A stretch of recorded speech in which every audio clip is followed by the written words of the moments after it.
जय श्री शेतकरी मित्र हो, प्रश्न तुमचे उत्तर आमचे या सदरामध्ये आपलं स्वागत आहे।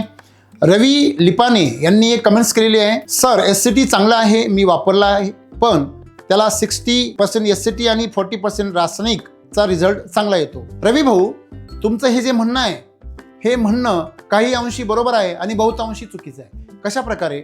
तर एससीटी वैदिकमध्ये 80-20 फॉर्म्युला हा 2021 पर्यंत 6 वर्ष कंटिन्यू चालू होता, कारण त्या काळामध्ये आपल्याकडे रासायनिकला पर्याय नव्हता। परंतु 2021 नंतर जेव्हा वैदिक लॉन्च झालं त्यानंतर रासायनिकला आपल्याला सशक्त पर्याय मिळाला। म्हणजे ज्या ठिकाणी आपण चांदीसारखी शेती करत होतो, शेतकऱ्यांची चांदी होत होती, त्या ठिकाणी आपण आता सोन्यासारखी शेती करतो आणि शेतकऱ्यांची या ठिकाणी सोनं होतंय। म्हणजे कशावरून? गेल्या 5-6 वर्षामध्ये म्हणजे 2021 पासून ते 2025 पर्यंत आपले एक असे शेतकरी आहे का त्यांना आपण 2 ते 4 एकरमध्ये करोडपती केलेलं आहे। 10 एकरमध्ये शेतकरी खात्रीशीरपणे 2च वर्षामध्ये करोडपती होत आहेत।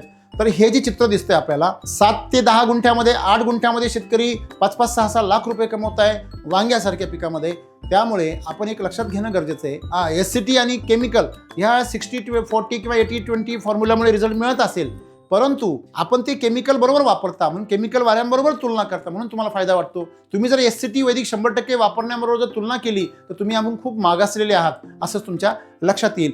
त्यामुळे तुम्ही 100% एससीटी वैदिकची तुलना त्याच्याबरोबर करा आणि मग तुमच्या लक्षात येईल की तुमचं उत्पन्न आहे त्यापेक्षा अजून 2 आणि 3 पटीने वाढून तुमचा रोगराई, किडी आणि तण यांचा त्रास संपून जाईल। धन्यवाद।